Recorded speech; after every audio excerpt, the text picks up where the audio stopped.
Hello, hello, and welcome of Cyrus's Music Podcast. For starting off this week, we will do our regular Monday playlist, followed by a Wednesday album with a special feature, and moving on to a regular Friday favorites. So for this week, we will be doing a top 10 60s playlist of mine. So, like the 70s playlist, there are a lot of good songs that came out of the 60s. And so, and I can only fit 10 songs on this list, and it is not all of the good songs from this time. I will have definitely missed some, so just keep that in mind. Getting right into it. We're going to start with Black Magic Woman by Santana. So, for people that don't know Santana, it's a band named after the lead guitarist, Carlos Santana, who is probably my favorite, definitely Latin guitarist, and maybe favorite guitarist of all time. He is incredible and came about in the mid to late 60s, and he has lots of really good songs, but Black Magic Woman is the one that I decided to put. So if you don't know Santana already, definitely recommend checking him out. And then at number two, All Day and All of the Night by the Kinks. So I'm a big fan of the Kinks. I think, hot take, better than the Beatles. I enjoy their stuff a whole lot. They were another one of those British boy bands that came from about the same time as the Beatles, and personally, I think they made better stuff. All Day and All of the Night is a more one of their more rock songs, but it's also the '60s, so the rock never got super intense. At number three, slowing it down a little bit and smoothing it out, is Brown Eyed Girl by Van Morrison. So this one is definitely a summer song of mine and a personal favorite from this time period. I think Van Morrison does this song really, really well, and so Brown Eyed Girl makes the playlist. At number four, everyone knows this one, Sweet Caroline by Neil Diamond. So Sweet Caroline is the song that everyone knows the words to. And if you don't know the words, somehow, you can pick them up just like that. The chorus is just singing the word Sweet Caroline. And then you add, and if you want, the bum, bum, bum. And for everyone that knows the song, the chorus just played in their heads. I guarantee it. So, definitely a must on a 60s playlist. At number five, Ain't No Mountain High Enough by Marvin Gaye. And there is a female feature on the song, but now that I'm actually saying it out loud, I don't remember what it is. So you might have to check that one for yourself. But Ain't No Mountain High Enough is a fantastic song that is, if you're singing it, best sung by two people. Find a friend, and one person does the guy, one person does the girl. It makes for a great time. And I'm actually looking at it now. The song is Ain't No Mountain High Enough by Marvin Gaye featuring Tammy Terrell. So personally, I don't actually know any of Tammy Terrell's stuff besides the feature on this song. But she, if she got on a song this popular, I'm sure there's some other good things that came out of her. And number six is Sitting on the Dock of the Bay by Otis Redding. So Otis Redding, an icon of the time. I'm pretty sure he started around the '50s, making music into the early '60s, and definitely a great song for this playlist. Very calm. It could be an early morning or a night song, in my personal opinion, and definitely for the playlist. And another calm one is For What It's Worth by Buffalo Springfield. So this song I think has been or bands have done covers of this song pretty much since it's come out, and definitely a great song for a '60s playlist. And if you don't know it, For What It's Worth, I bet there's a very good chance you'll get it within the first 5 seconds of hearing that opening. And then moving on is The Wait by The Band. So calling your band The Band is probably one of my favorite band names there is. And The Wait is a very interesting song. I'm not sure how many people know it nowadays, but The Wait is pretty much a very confusing story about a guy just kind of going through a day, and things happen that really don't make sense. Just like the lines they say sound very good, but when you look into it, you're like, what? What does that even mean? So one of the ones that's coming up to me as I'm talking about the song is the line where a guy named Chester comes up to the main character, the singer of the song, and he's like, "Won't you take my dog?" And the singer goes, "Well, wait a minute, Chester. You know, I'm a peaceful man, and what having to take the dog has to do with being peaceful? I don't know. Maybe he's going to put it down." The song is very unclear, and then Chester responds with, "That's okay. Just feed him when you can." And then it goes back into the chorus with no like explanation of what's going on, but something about it is just very good. I really, really like.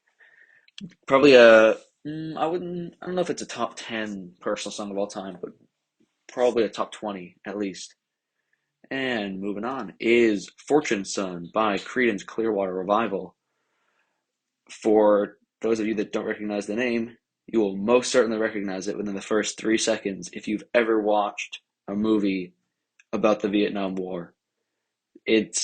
This song came out in the 60s when the war was taking place, and so every single movie, with a helicopter scene especially, will have this song. You will hear it. And no 60s playlist is complete without Fortune Son. And number 10, a return of the Kinks, is Waterloo Sunset, which has kind of a similar vibe to Brown Eyed Girl, I'd say. So if you like that song, you should check out Waterloo Sunset. And I think, yeah, that's all 10, all from my list. So my official 60s playlist is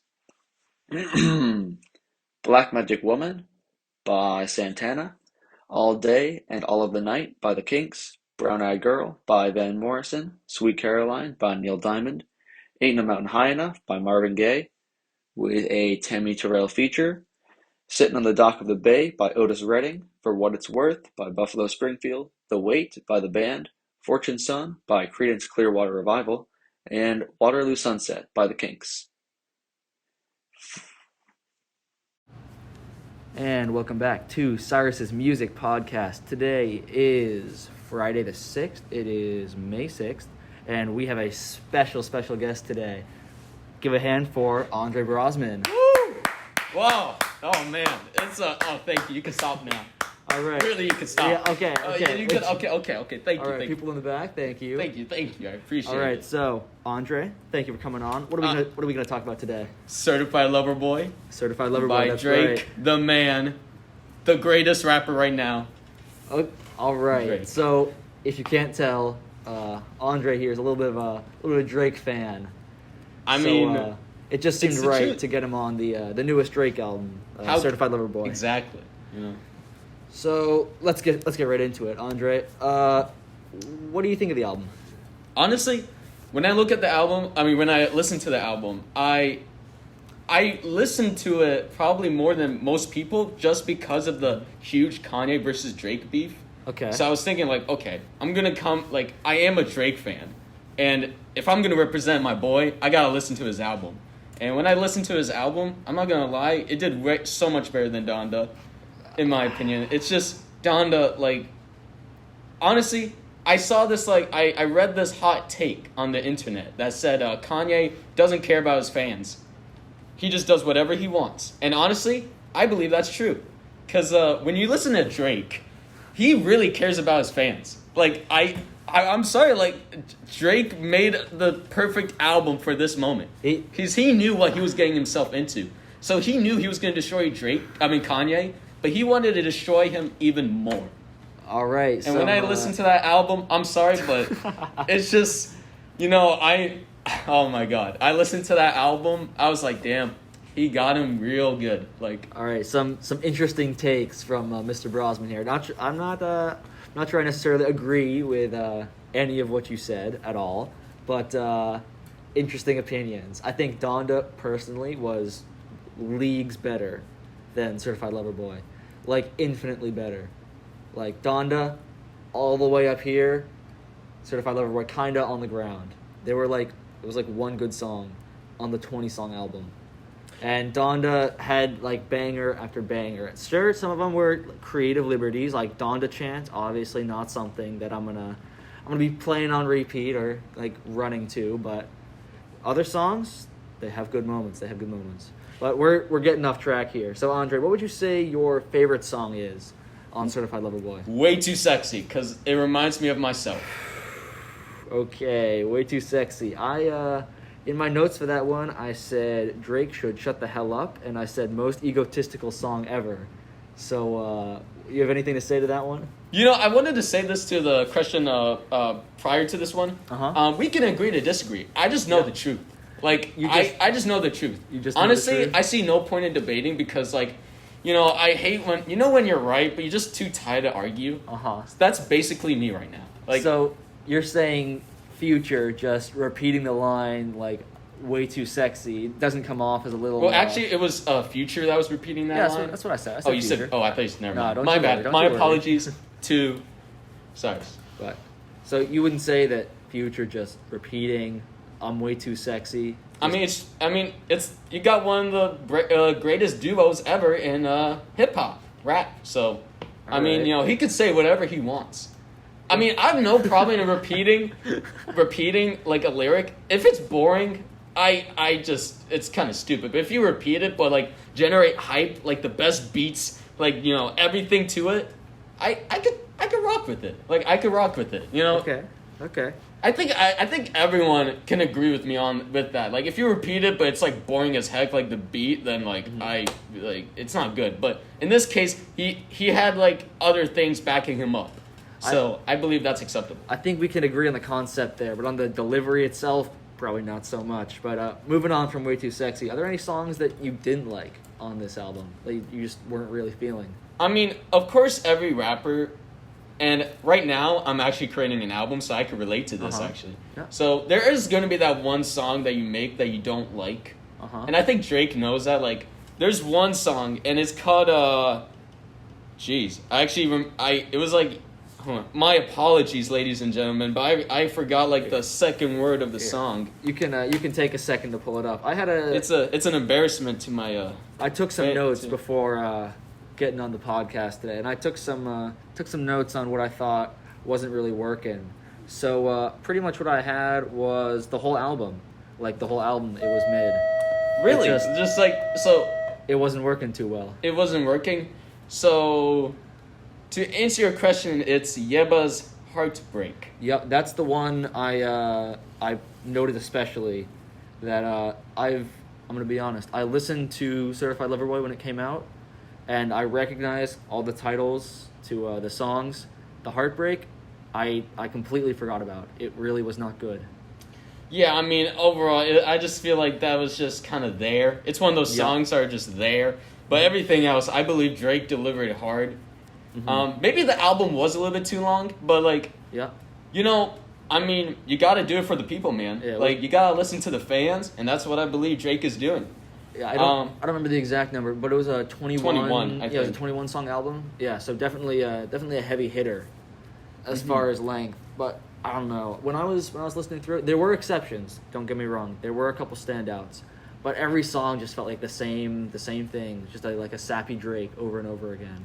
You know, I think this is one of the parts of the podcast where I'm going to have to disagree with you on that. Where it repeats. Because I don't believe that Way Too Sexy is very similar to Knife Talk. Okay, I think, so the ones that stood out for me was, I thought Knife Talk actually is not a bad song. I think it was the best one on the album. And I thought Fair Trade wasn't too bad. But those were the two standouts. Oh, also the IMY2 that had Kid Cudi as a feature. Oh, I love Kid Cudi. I'm a big Kid Cudi fan. I thought that love one was solid.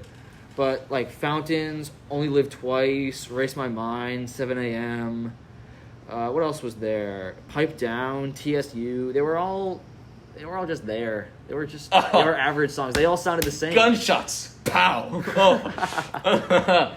Like, I was listening through, and, like, if you were to play the two songs back to back, there's a good chance I would tell you that it was the same song. They all sounded the same.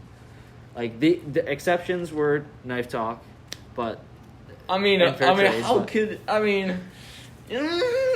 like his flow is the same. It's like the same like slow sappy beats. Like I view this it gets kind of, old. I after view this 20 more songs. of an opinion question to where I can't back up my own claim with statistics. Okay. Because like I obviously don't think they're that. I mean, generally albums kind of try to like have like one kind of style of music. Mhm. So I think maybe that could be like the case here, where let's say there's like two rappers. One rapper released an album. In that album, there are songs that are like chill, and other songs that are fire. And the other rapper has like one album, and that album's just chill. And so I'm kind of imagining where you're saying like that second rapper, like the album's just kind of like one type of kind of music. I'm kind of viewing it with the first rapper, which is kind of both, kind of.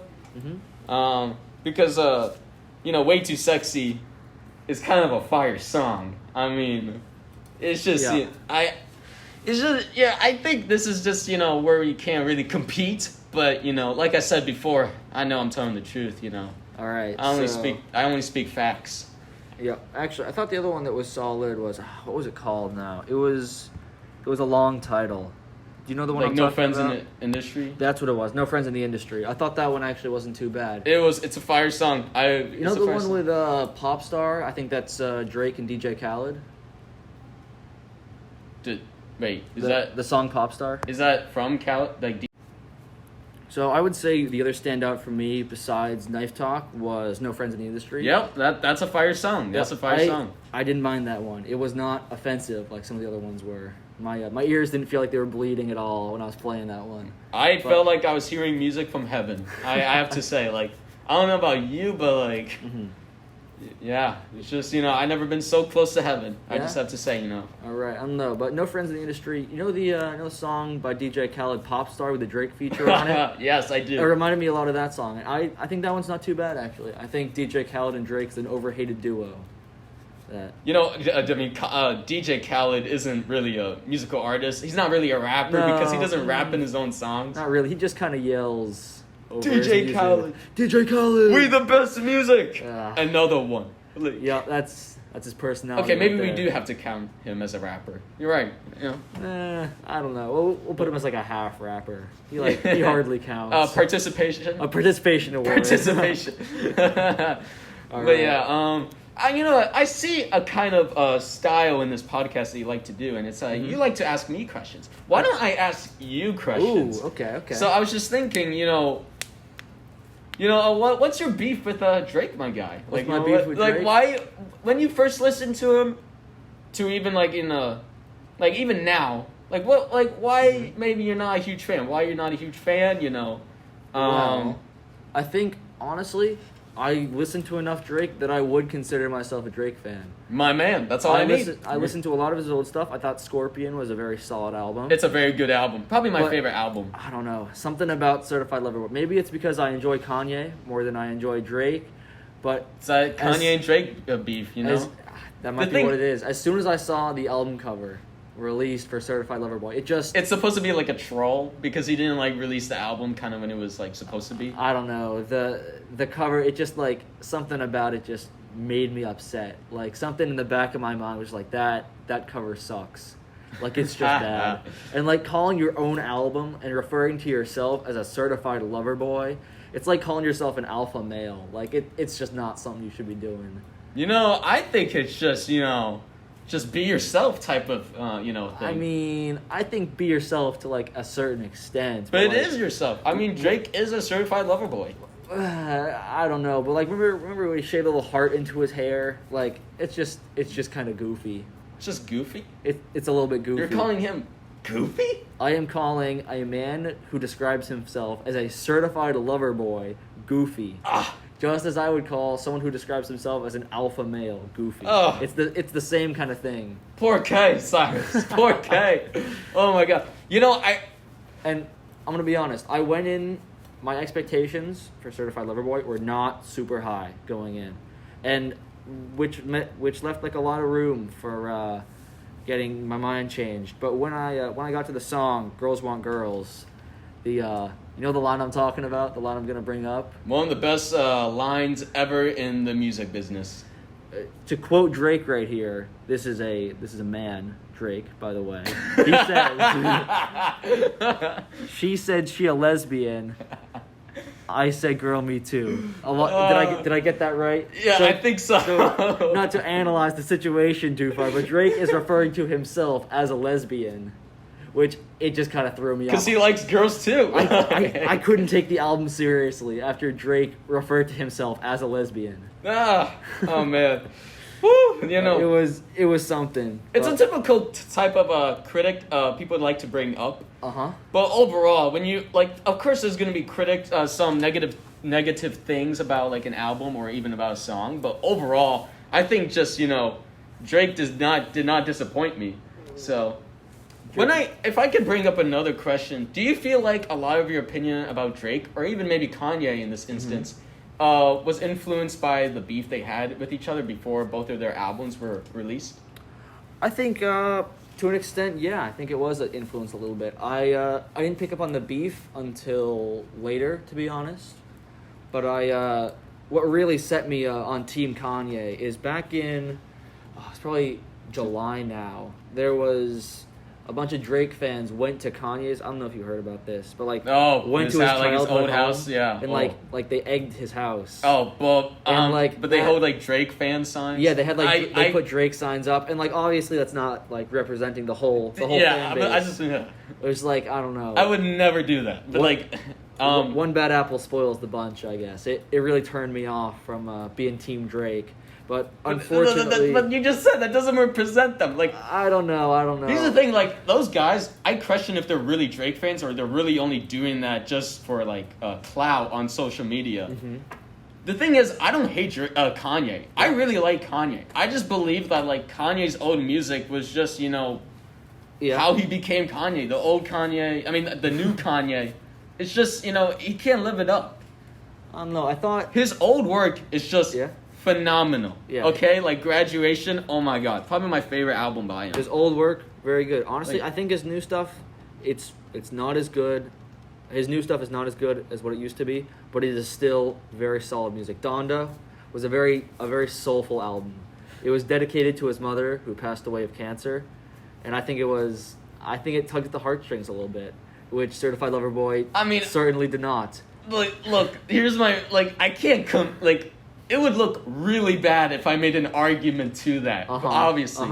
But off the grid, off the grid. That's not really kind of. It's a pretty good song. I have to say. To relate to his point of creating the album for his mother, that wasn't really towards that.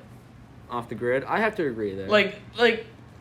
There were other songs that were just not there. I don't know. I think the production surrounding Donda was much more impressive than the production. The production. I'm saying the production of Donda was much greater than the production of Certified Lover Boy. I think the beats on Certified Lover Boy, they were good. Don't get me wrong.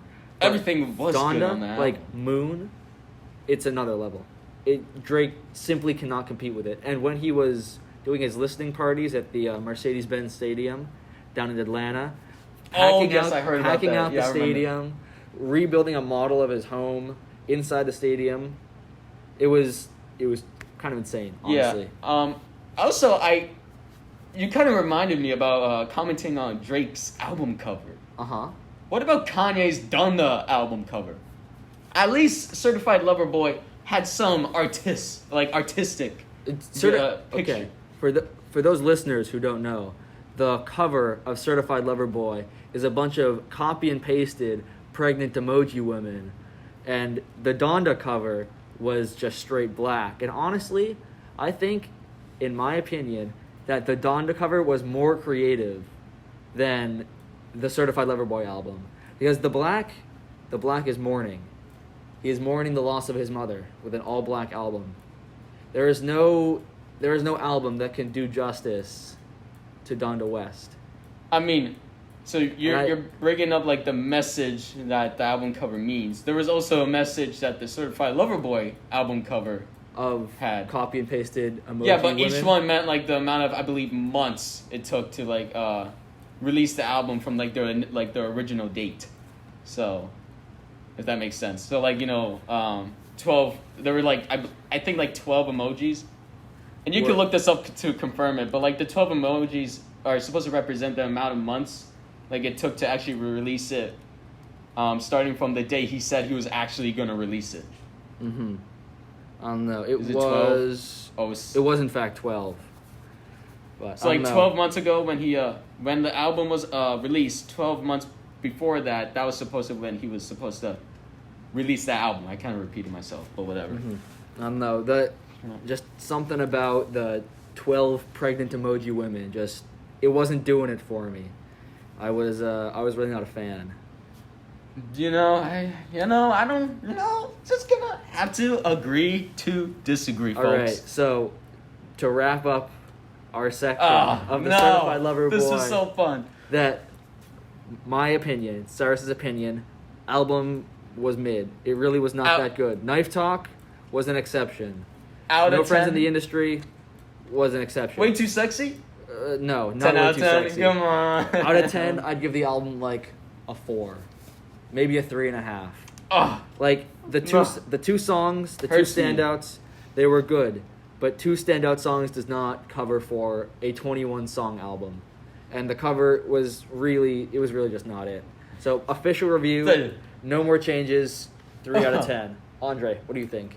I mean, look. Like, if my Drake fans are listening, we all know the truth. That's all I have to say. 10 out of 10. 11 out of 10, if that's acceptable. But, you know what? I just want to leave a message before we leave. Like, the whole Kanye versus Drake beef, I really did not like that, because I like Kanye. And, really the beef was started by Kanye, let's be honest here. I think we're going off on another tangent here. My apologies, but I just want to say, me and the Drake boys, we know the truth. That's all I have to say. All right. So, out of 10, you'd give it a 10 or 11, duh. All right, 10 or 11. Perfect. This feature on the podcast here will wrap up the week 2 of Cyrus's Music Podcast. Tune in next week for Kendrick Lamar week, getting in anticipation for his new album coming out Thursday at midnight. Stay tuned. I have high expectations. All right. That's all I want to say. Well, you'll have to keep listening to see how it comes and what we think of it. And here we are for the Friday section of my music podcast. We are doing the Friday favorites with a special guest of Annalena. Hey. So the way this section is going to work is usually it's just me giving off 5 or 10 songs, but this time it's going to be I'm going to say 5 and she's going to say 5, and we're going to alternate. So I'll go first, if that's cool with you. Sounds like a plan. And so for my first Friday favorite of this week, it's going to be Blurry-Eyed Worries, which is a country song and is not usually what I'm into. You don't say. It's all pretty fascinating, I know, but I pretty much never listen to country music. But I had a friend make me a country playlist since I want to expand some more, part of the reason of this podcast.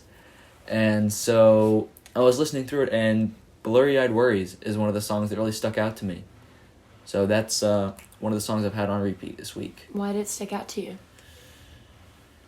It just, overall, a really good song. It was, catchy enough that, you wanted to keep listening to it, but it wasn't, that annoying, really, drawly southern country thing. Yep, I know the vibe. That gives country a bad rap. Facts. So, okay. Over to you. What's one of the songs you've been listening to? I have been listening a lot to Heartbeat by The Fray, and this was actually something that I was listening to more, last week, not so much this week, but it's still sort of been in, the back of my mind, so I'm including it because it's sort of, an intense song in a way, but in a good way, and so it was really helping me study for my AP exams, especially my AP World exam.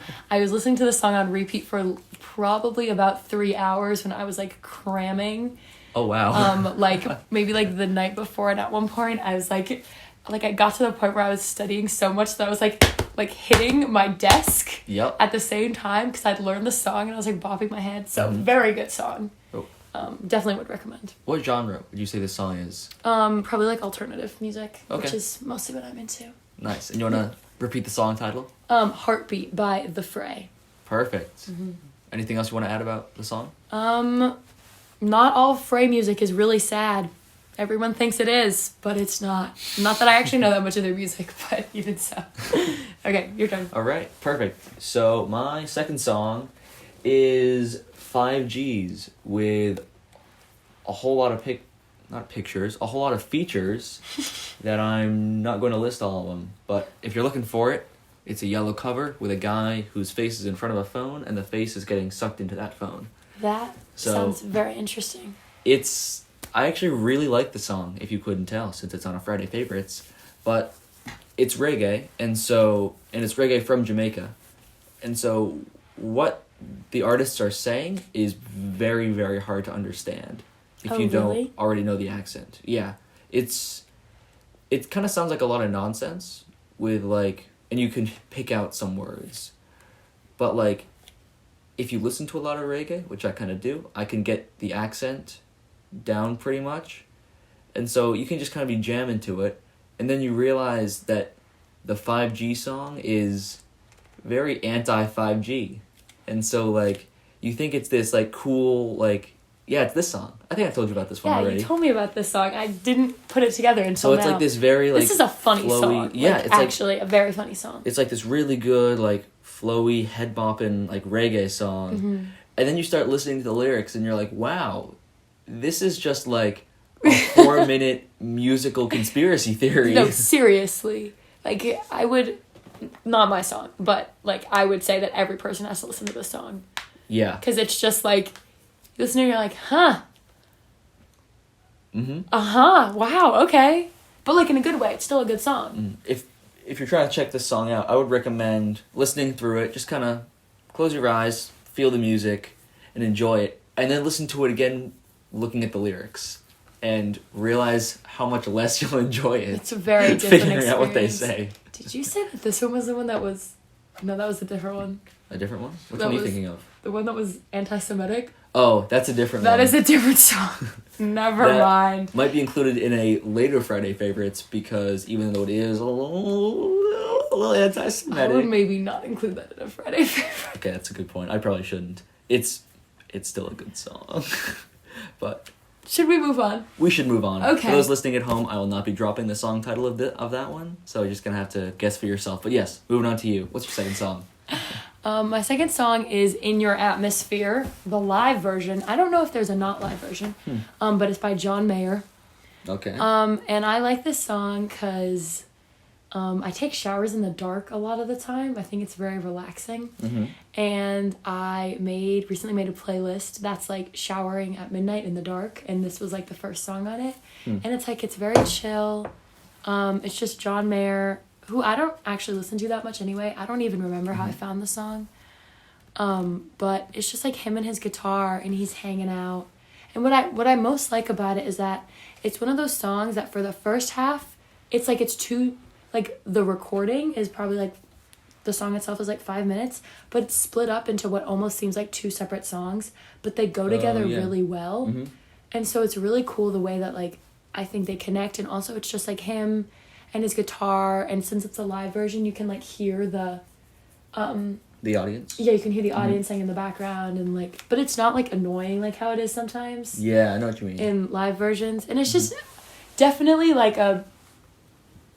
I feel when you say the word chill, it gives you the wrong vibe, because it's not chill. It's just Calming? it's calming, but not in a gonna put you to sleep way. It's just that I like this, and it's easy to listen to.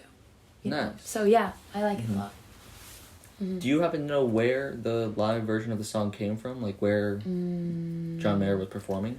No, I think there's a live album. Oh, But I think yeah. it was one of those things where it's he went on tour, and then the songs were collected throughout the entire tour. Yep.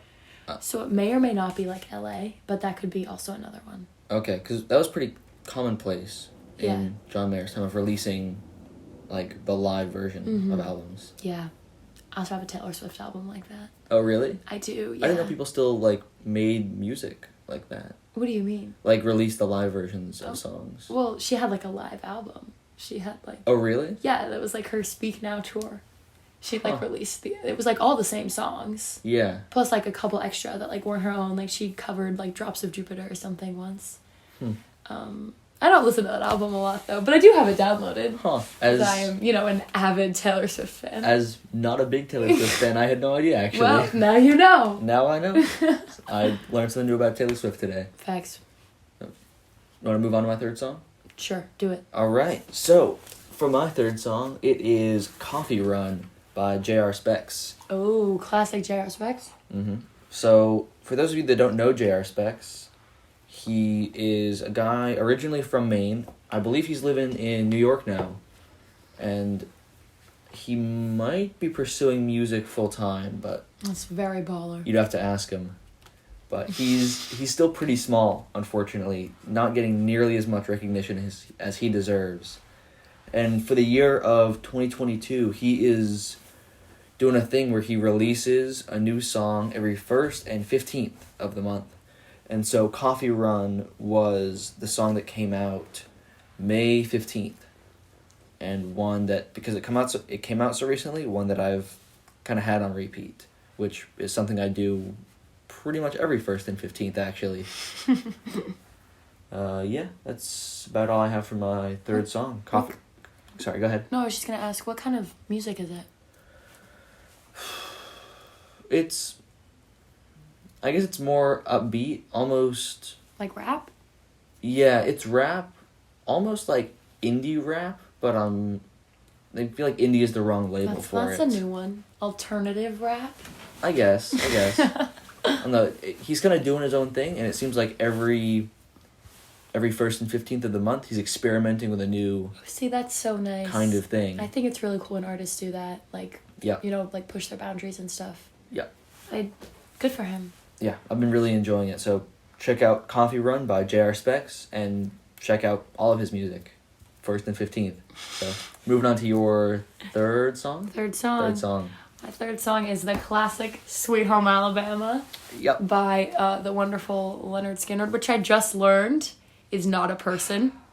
I had to break it to Cyrus her, actually. told me this very recently. We were in the car, we were listening to the song, and I was completely unaware that Leonard Skinner is a band and not a person. So to anyone listening out there who also thought that Leonard Skinner was a person, you're not alone. And if you're laughing at me because you also knew it was a band your whole life, too bad. It really sucks. But anyway, this is a great song, classic song. Everybody knows this song. Mm-hmm. What I really like about it, though, is it's one of those songs I feel like it doesn't get old. Yeah. I feel think like you're definitely right. some of the classics, I'm like, I've heard this too many times. Mm-hmm. Like, I'm gonna give you the typical Don't Stop Believing. Good song. Yeah. I cannot deny that it is a good song. If it comes on, like, if I'm at, like, a dance party, I will be singing, I will be dancing. I will have a good time. Mm-hmm. But I don't listen to Don't Stop Believing in my spare time.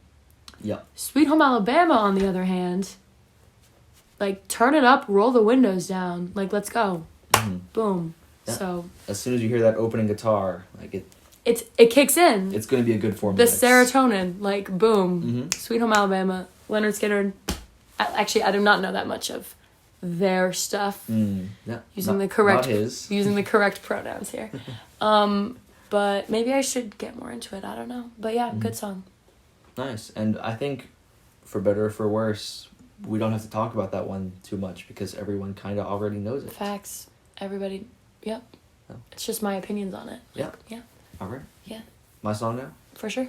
Cool. So, my fourth song is Happiness in Liquid Form, which I don't remember who it's by, but I actually found this song through a friend of mine. So, Spencer, if you're listening to this, thank you for inadvertently showing me this song. I found your recommendations playlist on Spotify. You're a And stalker? no, I'm not a stalker. He put it out publicly. Oh, all right. If If you say Why so. would you keep a recommendations playlist private? Alfie Templeman, That sounds right. pink album cover. Yep. Yep. Alfie Templeman, you said? That'll be it. Yep. So, if you're looking for it, Happiness in Liquid Form, Alfie Templeman. So very, very upbeat, like a very happy song. Just generally like feeling good. Yeah. I think. As I've played it for you a couple times, so you know vaguely. Yes. Oh, I can hear it in my head. Yes. Yeah. Mm-hmm. So, Yep. looking for happy songs to get the incoming summer rolling. Definitely check this one out. Good move. So, you ready for your fourth song? Yes. All right. Okay, my fourth song is Everywhere by Peach Street Rascals. So this is actually a cover of Everywhere by Fleetwood Mac. But what I really like about this song is like all covers, they sort of put their own spin on it. Mm-hmm. So I'm assuming that most people know Everywhere by Fleetwood Mac. And what I like about Fleetwood Mac is they have like a very like distinctive, like vibe. Like they have the twang, they have the... What I liked about like the chain personally was like there was like this anger. It was just, for me it was like... This anger? Not like I'm so getting so off topic here. Like not like anger, just like... They're actually, yes, anger. They're angry. The Chain by Fleetwood Mac. They are angry when they sing that song. Are you talking about like the guitar part at the end? No, and just like the song in general. Are we thinking of the same song? The Chain by Fleetwood Mac? Everybody knows this song. Yeah, everyone knows the song. It doesn't seem Okay, angry. well... Okay, well, it doesn't matter. The point is... Everywhere by Fleetwood Mac, not so angry. But this song by Peach... So the artist is called Peach Street Rascals. And they make sort of like... I don't even know what I would call it. I guess it falls under like alternative music, but it's also kind of rap-ish. Like in a very, very minor way. But this cover of Everywhere, like they do some stuff to the song that I really like. They make it more kind of like floaty and a little bit like softer, like rounder corners. Yep. Like the word that comes to mind is like more like gauzy. You know what I mean? It's a good word right there. Thank you. Yeah, but so I really like what they did with it. And I would definitely recommend this song. Like I think because Everywhere, like the Fleetwood Mac version is like very universal. Like this one, very cool. Like everyone I feel like should hear this song. Just once. Just for fun. To see what it's like. Nice. So yeah, anyway, that's all I have to say. Alright. Me again? For sure. Alright. For my fifth and final song, it is... Final song? A new Baby No Money single that I'm pretty sure just came out last night. It is Piccolo. That is a hell of a name. Tell me about Piccolo. Yeah. So we're going to have to start in the beginning here. So the song is called Piccolo by a guy whose rap name is Baby No Money, who I actually talked about his album Eat Your Veggies, I think 2 weeks ago now. That is a great album It's name. a fantastic album name. Oh my god, that's really funny, So, actually. like on the cover of that one, it's all white. He's dressed in all white with like an eggplant on his plate. What? It's great. Okay, cool. And for this one, he is completely naked with a white hat on a green screen. But like the green screen doesn't have anything, so it's just him on like a green background. So, very interesting album I'm looking cover. at it right now. That is... Yep, I have it pulled up. Wow. What a cover. It is the cover for a song named Piccolo. And what happens in that song? let me tell you, Piccolo is a fantastic song. Yeah. I think I said it 2 weeks ago, and I said it, and I'll say it again. I started listening to Baby No Money as a joke, but like... You actually like it? He legitimately makes top-tier music. It is... like really, really good. Okay. So it has a kind of almost a similar vibe to Happiness in Liquid Form. Like, good start to the summer, like very upbeat song, get you in a grooving mood, I would say. Hell yeah. I think that wraps up my top 5. That's a good top 5. Songs I've been listening to this week, and you want to Nice. finish us off? Sure. Yes. So my last song, I have decided.